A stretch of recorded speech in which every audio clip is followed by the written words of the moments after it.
Bienvenue à ce segment exclusif à nos notaires PME internotaires. Fait que on est deux. Fait que déjà, tu sais, des fois, j'invite des notaires qui sont pas des membres PME. Fait que j'avais envie qu'on continue un petit peu à parler de l'union parentale puis donner un petit peu plus d'informations pour les notaires du réseau. Puis on jasait puis on parlait de cas de figure. Puis tu me parlais justement d'un des clients du bureau chez vous, un homme d'affaires qui disait, il faut que tu rencontres ma famille pour parler de ça, l'union parentale, parce qu'il voulait s'assurer de c'est quoi les impacts sur la business familiale. Fait que j'ai envie de t'entendre un petit peu plus sur... Mais l'histoire commence vraiment bizarre. Je suis d'une soirée pour une fondation, puis il m'a enfermé dans les toilettes. C'était malade cette soirée-là. Mais tout ça pour dire que... Parfait. Il dit, ah ouais, non, mais écoute, je tais le reste, mais il était vraiment inquiet. Parce que lui, il s'est dit, puis il a vécu un divorce houleux. Tu sais, c'est souvent ça, là. Il a vécu un divorce houleux qui a pris je sais pas combien d'années, puis c'est encore houleux son histoire. Il a 3 enfants, propriétaire de plusieurs concessions automobiles. Il y a quand même une business qui transfère à ses enfants, puis qui a déjà transféré à ses enfants. Et là, il dit, écoute, là, j'ai entendu parler de l'union parentale. Mes enfants sont tous jeunes, ils veulent tous avoir des enfants. Fait que là, c'est quoi l'impact pour la business? C'est quoi l'impact pour eux? Puis comment ça va s'enligner tout ça? Et même sa question ultime, c'était, est-ce qu'il serait pas mieux de se marier, puis d'avoir le patrimoine familial, faire un contrat de mariage, puis faire en sorte qu'il soit pas en union de fait avec le patrimoine de l'union parentale? Parce que ce que j'ai pas dit tantôt, c'est que si je suis en union parentale puis je me marie, l'union parentale débarque, puis c'est le mariage qui embarque en ligne de compte. Fait que tu sais, puis ça, je pourrais vous le partager parce que je donne une formation à la PFF là-dessus, puis on a fait un beau tableau avec Hélène Marquis de la CIBC sur c'est quoi la différence entre le mariage puis l'union parentale, tu sais, un tableau, là, point de forme, fait que je pourrais le partager aux membres du réseau à ce moment-là. Mais c'était un peu ça. Fait que, tu sais, la grosse distinction, puis ça a été dur à leur faire comprendre, fait que probablement que j'étais pas un assez bon orateur lors de cette rencontre-là, mais j'étais dans les toilettes, c'est quand même pas évident, c'est que patrimoine familial, tu peux pas t'en défaire. Ça, on l'a tout compris, là. Tout est écrit qui va à l'encontre du patrimoine familial, c'est nul de nullité absolue, on peut pas rien faire là-dessus, alors qu'au moins l'union parentale, on peut s'en défaire. Problématique, c'est quoi? Quel genre de discussion toi avec ton conjoint? Tu dis, hey, hein, on veut avoir des enfants, mais by the way, c'est ça que tu renonces au patrimoine de l'union parentale. Oh, tu sais, c'est un peu plus compliqué, un peu plus difficile. Fait qu'en bout de piste, l'entrepreneur, quand j'ai expliqué, wow, c'est les résidences, c'est les meubles, c'est les véhicules automobiles, les REER, la business, hein, les placements horaires, ça en fait pas partie dans la tête d'entendre. Son premier réflexe, c'est de dire, ben parfait, on va y aller en patrimoine d'union parentale. Deuxième des choses, la conjointe d'un de ses enfants travaillait pour la business à rabais. C'est terminé ce bout-là. Soit on la paye convenablement, soit elle travaille plus pour la business, c'est terminé par rapport à ça. L'autre chose, c'est que le conjoint de la fille du monsieur, lui, il fait de la comptabilité. Il fait la comptabilité de la compagnie de gestion de la fille. Là, je suis un peu plus en profondeur, mais il fait la comptabilité de la compagnie de gestion de la fille qui est actionnaire de tout ça. Fait que là, je dis, on a une problématique. Il fait ça gratuitement aussi. Moi, je pense toujours à la prestation compensatoire. Fait qu'il s'est appauvri de quel montant d'argent? Je sais-tu, hein? C'est du temps qu'il investit. Fait que, hein, du temps qu'il n'a pas pu mettre ailleurs, puis il pourrait très bien dire, hey, j'ai pas poussé pour devenir actionnaire ou associé de mon cabinet de comptable à cause de ça, parce qu'on a tout misé là-dessus. Fait que son appauvrissement est-tu de 1 million parce qu'il n'a pas pu être actionnaire ou associé, etc. Fait que faut que tu arrêtes ça. Faut que tu l'impartisses puis tu le donnes à quelqu'un d'autre. Puis en bout de piste, le monsieur a quand même des sous et il a dit, ben parfait, vos maisons, je vais m'assurer que vous en soyez propriétaire à 100%, sans hypothèque, avant la naissance des enfants, de sorte qu'on va pouvoir exclure ces biens-là du patrimoine de l'union parentale. Puis là, ben, je poussais ma réflexion plus loin en me disant, ben, s'ils veulent s'acheter un chalet, le chalet, ben, ça va prendre de l'argent finalement qui vient de la compagnie. On est capable de piler de l'argent dans cette compagnie-là, la sortir puis dire que je l'avais avant le début de l'union parentale, le cash. Fait que, tu sais, comment on utilise l'argent, comment on verse les dividendes, est-ce que ce qu'ils ont dans leur compagnie de gestion déjà, on y touche pas, puis on sort un peu plus de cash de la compagnie opérante après le début de l'union parentale pour dire, ben, ce cash-là, je l'avais avant. Fait que si je veux l'utiliser, parfait, ça va amener une déduction. Alors que si je prends du cash que je sors de ma compagnie au fur et à mesure, ben là, je l'avais pas avant, fait que les déductions vont être un peu plus difficiles à ce moment-ci, et ainsi de suite. Fait que ce genre de discussion qu'on va avoir de plus en plus, bien entendu. Là, je saute un peu vers les règlements de succession. Tu sais, je l'ai effleuré beaucoup tout à l'heure, ou un petit peu tout à l'heure, mais tu sais, au niveau du partage dans les dossiers de règlement de succession, tu sais, sincèrement, je parle à quand même beaucoup de notaires. C'est pas des concepts qui sont acquis, mettons, là, ce genre de situation-là qu'on peut attribuer dans un lot. Fait que, tu sais, je fais un partage successoral. Fait que, premièrement, des partages successoraux, on en fait. Moi, j'en fais énormément. Des transactions selon 2631 du Code civil du Québec, j'en fais énormément. ayez pas peur des dossiers qui ont l'air contentieux. C'est les dossiers les plus fun à driver. Quand je dis le fun, des fois, il y a un peu de pression qui vient avec ça. Mais à la fin, tu n'es pas obligé d'aller devant le tribunal. Moi, je dis le dialogue, puis probablement que tu le fais aussi en droit commercial, en corpo, en droit des affaires, avec des avocats. Ils sont autour de la table, on jase avec eux autres, puis à la fin, ben, c'est moi qui vais faire la transaction. Je suis l'officier public. Je vais rédiger l'acte qui confirme l'entente qu'on a eue tout le monde ensemble. Je vais être partie prenante à tout ça. Mais si je veux rédiger l'acte, il faut que je connaisse la loi. Fait que tu sais, ces histoires-là d'attribution de l'eau, faut que tu le connaisses, faut que ça embarque dans tes connaissances, parce que ça va t'amener vers une autre négociation. En disant, écoute, si on va devant le tribunal, là, tu comprends que la conjointe survivante peut exiger que la maison fasse partie de son lot, puis que les meubles fassent partie du lot. Mais des fois, la maison elle a une valeur X aujourd'hui, mais tu sais qu'elle va continuer de prendre de la valeur pour. Fait que tu voudrais pas, tu voudrais qu'elle soit vendue. Fait que, tu sais, dans les négociations, tu peux t'embarquer là-dedans, mais il faut que tu connaisses ça. Puis quand tu vas le faire, ben, tu vas dire, écoute, soit on va devant le tribunal, puis elle va exiger que ça fasse partie de son lot.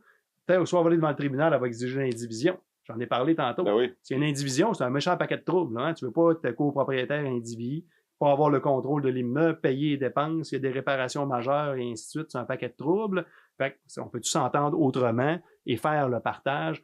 Faut y aller comme ça. L'autre point, puis ça aussi, je l'ai effleuré rapidement tantôt.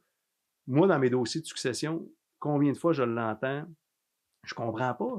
Ils sont allés chez le notaire faire une transaction immobilière. Je comprends pas que le notaire il n'ait pas parlé du testament. Je comprends pas que le notaire n'ait pas parlé de l'union parentale. Je comprends pas que le notaire n'ait pas parlé du patrimoine familial. Ça, je l'entends tout le temps. Je protège toujours les confrères, même si je les connais pas, en disant, écoutez, il en a probablement parlé, mais il voulait pas faire il voulait pas. Mais la réalité, je le sais, ça va vite dans nos bureaux. Moi-même, là, je suis loin d'être parfait. Puis oui, des fois, dans les dossiers, ça va vite. Puis oui, je dirais pas, ça peut arriver que je dise, hey, vous faites votre testament. Vous voyez, c'est important de faire un testament, on est en train de régler une succession. Des fois, ça va trop vite, puis je pose pas la question. Puis après, ben bang, il meurt. Puis là, ils vont tous tourner vers moi en me disant, Maître Lavoie, vous étiez en train de régler la succession. Comment ça fait que vous leur avez pas posé la question? Faux. Tu sais, j'ai notre ancien directeur général, Louis Vincent, nous disait toujours ça. Puis là, je parle de business. Ouais. L'argent est à terre. Elle traîne. Il reste juste à vous pencher, la ramasser. Mais c'est quoi cet argent-là? Moi, je déteste l'expression. Moi, je parle de conseil juridique. Arrêtez de penser que vous vendez, vous donnez un conseil juridique, puis les gens s'attendent à ça. Je vous le dis, ils s'attendent à quand vous allez chez le notaire que vous passiez à travers tout ça. Vous leur avez demandé s'ils étaient mariés ou pas, s'il y avait un divorce ou pas, si vous étiez en union de fait ou pas. Fait que, faut pas juste que ça soit pour le papier. Lui, les autres s'attendent à se dire, écoute, s'il avait vu de quoi, il me l'aurait dit. Même affaire, si je vais porter mon auto faire un changement d'huile, je m'attends à ce qu'il le check un peu puis qu'il me dise, hey, je pense que ton filtreur t'a changé, telle affaire t'a changé. Je vais voir mon médecin de famille en me disant, hey, j'ai mal au genou. Je m'attends à ce qu'il me fasse quand même un check-up complet puis qu'il me dise, ah, mais oui, tu viens pour le mal de genou, mais j'aime pas ta toux ou j'aime pas telle affaire. Faut que ça soit la même affaire. Fait arrêtez de vous positionner, parce que ça, je l'entends souvent des notaires. Hey, moi, je suis pas bon vendeur. T'as pas besoin d'être vendeur. Hein? La situation, l'expérience que tu as, puis le conseil juridique va vendre à ta place. Fais juste dire, ben parfait, vous êtes en union de fait, partage d'union patrimoine d'union parentale, la loi sur l'union parentale ne s'applique pas à vous. Si vous décédez demain matin, ben vous comprenez que vous héritez pas l'un de l'autre, c'est les enfants qui vont hériter. Comme ils sont mineurs, ben conseil de tutelle, curateur public du Québec, à 18 ans, il va être propriétaire. Si vous voulez vendre la maison, autorisation du curateur public du conseil de tutelle, requête devant le tribunal, puis c'est pas sûr que le tribunal va accepter la vente de l'immeuble. Je pense que le pitch de vente, il est fait. Bon. Puis ça m'a pris, 10 secondes, 5 secondes de le faire. Fait que ça, c'est un conseil juridique. Le client s'attend à ce qu'on y en parle puis qu'on le dise. Fait que j'ai peut-être dérogé, là, on a du surplus. Non, mais là, je pense que le volet business, c'est surtout pour nos notaires PME. Là, je pense qu'il y a déjà une approche en général un peu plus business de la profession que, sans que ce soit péjoratif pour personne, mais parce qu'on a une approche un peu plus business. Puis j'aime l'idée aussi, tu dis, on n'a pas besoin de vendre. En plus, le client est déjà un peu captif. Ben il est dans ton bureau, il est devant toi, il s'attend à ça. Ouais. Il est prêt à éponger tout ce que tu lui donnes. Tu le sais, comme ça, fréquemment, tu fais des ventes d'autres produits et services en lien avec tes conseils juridiques parce que tu as juste parlé et tu as dit, OK, j'ai besoin de ça. C'est même pas obligé de vendre, finalement. Tu fais juste informer puis la vente, tu fais tout seul. Ben, exactement. Moi, je le vois dans mes dossiers de succession. Je demande, mettons, le livre de minutes. Ah, il n'est pas à jour. Ah, savez-vous qu'on a un service ici? Même, on vous envoie un rappel automatisé au comptant puis à vous, une fois par année, le livre de minutes est dans la voûte. Ça a pris une seconde, j'ai même pas fini de parler, qui dit « Ah oui, je sais jamais quoi faire avec ce livre-là, le comptable s'en occupe pas trop, soignez ça, vous allez faire le point avec le comptable? » Ben oui.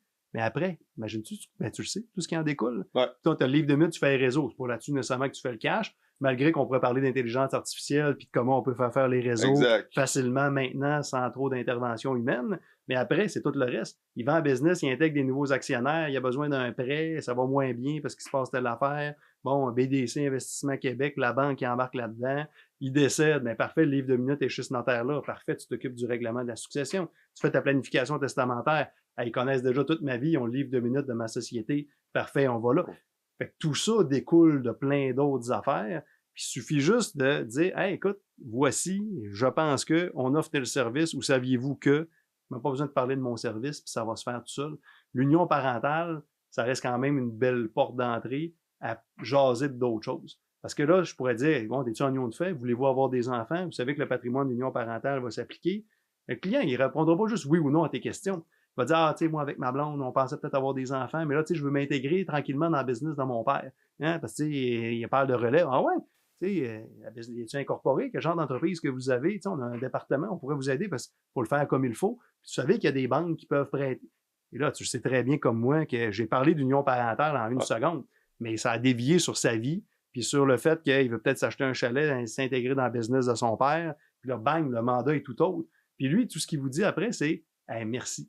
Merci, je savais pas par où prendre ça, je savais pas comment dire ça à mon père, je savais pas comment l'intégrer, je savais pas par où commencer d'une convention d'actionnaire. Il va vous dire merci. Fait que ta position mentale de dire, hey, je vends, faut t'effacer ça de ta tête. Hein. Eux autres, ils viennent puis s'attendent à ce que tu sois capable de les orienter puis de les guider à travers tout ça. Je parlais de testament tantôt. Moi, je dis à mes clients, venez pas ici puis je vous demanderai pas, hey, qu'est-ce que vous voulez dans votre testament? Je prends des notes. Le notaire, c'est un guide. À travers tout ça, je vais vous poser des questions, je vais vous orienter, je vais vous donner des options et ainsi de suite. Puis dans ces options-là, ben, peut-être ça va mener à autre chose au fil du temps. Fait que, tu sais, c'est... je trouve que l'union parentale nous permet actuellement, c'est une nouvelle bébête qui rentre dans le marché juridique. Ouais. Puis là, ça nous permet d'ouvrir souvent une discussion. Des fois que il y a des clients qu'on voit régulièrement, puis là, tu sais plus trop comment les approcher. J'ai-tu déjà parlé de son testament, je me rappelle plus, il m'a dit non, c'est réglé. Ouais. Là, tu as une nouvelle porte d'entrée qui te permet peut-être ultimement de revoir toutes ces questions-là que des fois on en a toutes là, des clients qui roulent dans nos bureaux, puis que de temps en temps, tu fais comme hey, lui, on a-tu parlé de testament? Non, je pense qu'ils ont fait chez un autre notaire, fait que là, je ne peux pas. Mais prends le client, mettons, régulier que tu as, puis qui est toujours dans ton bureau, puis il vient pour signer des réseaux, puis là, toi, tu te dis, hey, ça va être quick, c'est facile, là. Lui, il vient, puis je vais le faire signer, il va être capable de retourner 3-4 appels après. Tu prends, mettons, 5 minutes, 10 minutes de plus. Puis là, tu lui dis, hey, il me semble que tu avais des enfants qui sont dans la vingtaine, 25 ans. Oh oui, mais tu sais, il y a l'union parentale qui est entrée en vigueur. T'as-tu regardé, imagine, t'as pas lu ou tu n'as entendu parler? Ah, vaguement, je sais pas ce que ça donne, mais justement, je me posais la question, mais c'est sûr qu'il va te dire, t'envoiras pas promener. Quand tu prends 5 minutes pour lui dire, écoute, ça va s'appliquer s'ils ont des enfants, ils peuvent s'exclure en 90 jours et blablabla. Puis, by the way, après, il s'est dit, ils ont des enfants, ils ont-tu fait un testament? T'sais, ils n'ont pas de testament. L'argent que tu lui as donné pour l'achat de la maison, il l'a-tu dit au notaire? Y a-tu fait un testament? Tu veux-tu que ça récupère? Y a-tu fait une convention d'indivision? Là, comme tu l'as dit, l'union parentale te permet d'aborder une autre discussion avec un client, même régulier. Juste dire, hey, t'as-tu entendu parler de ça? Puis bang, tu viens d'ouvrir la porte à récupérer les enfants puis à faire tout le reste. Là, on parle de business, mais on parle de repeat business même pour ce client-là qui dit, moi, mon notaire, quand je le vois, là, je fais pas juste signer. L'autre jour, il a pris 5-10 minutes pour m'expliquer c'était quoi l'union parentale. Je n'ai pas en tout pour ça. Puis toi, tu penses que tu as fait un pitch de vente alors que tu as juste donné un conseil. Puis ultimement, c'est ça, 5 minutes-là qui va plus faire des répercussions. Ouais. Parce que c'est 5 minutes-là que le livre a décidé que ça. Que c'était la fin. Il a dit, Eric, tu parles trop, tu fais trop aller. Mais c'est 5 minutes-là, finalement, qui te fait bien plus rayonner. Ouais. Parce que c'est ça qui va repartir. Quand tu vas repartir à ton bureau, le samedi soir, il va parler avec ses amis, il va aller souper, puis le sujet va repartir. Savais-tu que mon notaire m'a dit que c'est qui ton notaire? Il parlera pas de ces 4 résolutions qu'il a signées. C'est pas ça qui nous fait rayonner. Là. Puis avant que ma chaise tombe aussi comme le livre, puis que tu me sacs dehors. C'est ça le truc, comme je pense top. Mais un jour, si on peut conclure là-dessus, puis on a eu beaucoup de discussions ensemble là-dessus, tu sais, là, tu vas me dire, on n'a pas le temps de faire ça. Et là, je vais t'amener intelligence artificielle. Fait que, tu sais, on va en reparler, puis je sais que tu vas en parler, puis au réseau, on en parle beaucoup. Mais, tu sais, il n'y a personne qui va perdre sa job demain matin. C'est ça qu'on dit à nos employés. Ça va juste faire en sorte qu'on va avoir plus de temps. Pourquoi? Pour le conseil juridique. Fait que moi, je tape beaucoup là-dessus. Ayez pas peur de l'intelligence artificielle. Si ça te donne le 5-10 minutes que tu avais besoin ou que tu sentais que tu avais besoin pour parler d'autres choses, de convention ou d'union parentale avec ton client, c'est bénéfique. Fait que on parle des robots, on parle de toutes sortes d'affaires, mais ayez pas peur de ça. Cette technologie-là, elle n'est pas là pour nous faire perdre la job à vos employés. Elle est là pour vous donner du temps, donner de l'air, pour donner plus de conseils, puis accompagner vos clients dans d'autres choses. Puis à une époque, je pense que l'intelligence artificielle a été un mirage qui s'en venait. Ouais. On avait peur, justement, là, il y a encore, ça reste que dans le marché, on parle, il y a des professions qui vont s'éteindre, etc. C'est possible. C'est possible, oui. Mais je pense que le notaire est loin de cette problématique-là. Puis, à cette époque-là, on voyait cette intelligence-là remplacer des gens. Puis aujourd'hui, moi, je pense que, dans le fond, il faut que tu le vois au cœur de ta business. Ouais. Après ça, tes gens vont graviter autour de cette intelligence artificielle-là, de cette automatisation qu'on est capable de créer aujourd'hui pour que autant le notaire que ton staff technique soit dans des gestes à valeur ajoutée. Exactement. Il n'y a pas de valeur ajoutée à faire une facture, il n'y a pas de valeur ajoutée à aller chercher des taxes, même si ça fait partie de notre travail, c'est vraiment important de le faire. Ah oui. Le client, quand tu dis j'ai sorti les comptes de taxes de ton ancien de ton vendeur, ça te valorise pas nécessairement. Ça va bien plus te valoriser si tu prends le temps de parler justement des exemples qu'on prenait tantôt. Ben même toi, quand tu te couches le soir, hein, j'ai fait aujourd'hui, j'ai sorti des taxes, des index, écoute, je me sens que j'ai vraiment fait la différence. Tu peux performer. C'est ça. Fait que, je suis d'accord avec toi, puis je pense que c'est pour ça qu'il y a aussi comme raison, on essaie de se positionner puis d'être à l'avant-garde, puis d'être ouvert à ces technologies-là, parce que ultimement, puis ça revient aussi à, je vais faire un dernier push là-dessus, puis tu as parlé beaucoup de planification. Des outils de même, ça demande aussi un moment d'arrêt pour être capable de les analyser puis de savoir comment on les met. Parce que, tu sais, on part avec les meilleurs outils. Si les gens prennent pas le temps de faire le temps d'arrêt, de regarder comment l'intégrer chez eux de la bonne façon, de le comprendre, puis de planifier comment il va travailler avec l'écosystème qu'ils ont dans chacun des bureaux, ça sert à rien finalement parce qu'on va continuer la même, il va te donner une petite bonification parce qu'il y a une portion naturelle qui se fait facilement, mais c'est comme n'importe quel autre outil, que ce soit paramètre qui est genre jamais maximisé puis qui a une bébête pas super compliquée ultimement. L'intelligence artificielle, ça va être la même chose. Puis il y a déjà plein de solutions qui existent qui seraient super pratiques dans nos bureaux puis qui permettraient justement d'aller chercher ce 15 minutes là, 20 minutes là par jour qui te permet de faire 2-3 éléments de plus en valeur ajoutée auprès de tes clients. Puis baisser la pression. Baisser la pression, puis trouver un équilibre. Oui, exactement. Tu vois, je retiens. La boucle est bouclée. C'est bon. C'est bon, ça. Merci, Eric. Ça a été super agréable. Puis, je retape sur le clou. S'il y a des notaires PME qui veulent suivre ta formation disponible sur l'union parentale pour en savoir encore un peu plus, j'imagine que tu cadres un peu plus le sujet que dans notre discussion où j'ai rien animé puis t'as le vidéo complet. Fait que super agréable puis ça a été super le fun. Merci. Bonne journée. Merci.